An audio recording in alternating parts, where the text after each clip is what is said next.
Hello, my garden scholars. I'm your plantologist, Archie Warner. The tree you are discovering today is the ginkgo. And now that you've taken a few moments to read up on its basics, I'm going to dig that hole and fill you in on what sets this tree a branch above the rest. First of all, this is an ancient tree with fossil records dating back to over 200 million years ago. This means it lived right beside many dinosaurs. Also, the ginkgo tree was originally thought to be extinct and only found within these fossils. But it was later discovered surviving in a small province of China, where it was propagated and then shared with the world. Beyond its cool history and story, the ginkgo is still a beautiful and very tough tree with lots of favorable characteristics. Its light green fan-shaped leaves and coarse branching habit gives it a very unique and distinctive look in the landscape that attracts many gardeners. It's also extremely disease and pest resistant, which makes it very easy to care for. On top of this, the ginkgo tree is very easy to grow. It can withstand most any sites, tolerating high winds, hot suns, pollution, poor compacted soil, and numerous pH conditions that would plague most other trees. With that being said, the ginkgo does struggle in overly wet and saturated conditions, so it's best to keep it out of soggy clay sites. Another notable characteristic is its root system. The ginkgo is known to be deep-rooted and favorable to plant next to concrete walkways, patios, and driveways.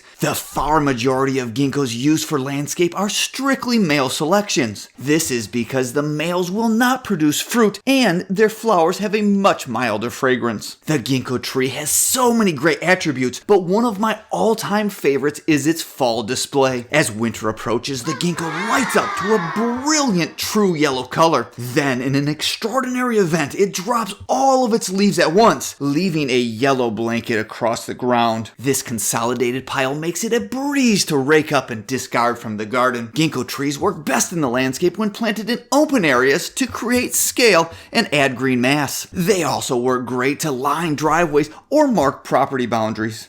Well, so long, my garden scholars, and as always, if you would ever like additional help, please never hesitate to ask.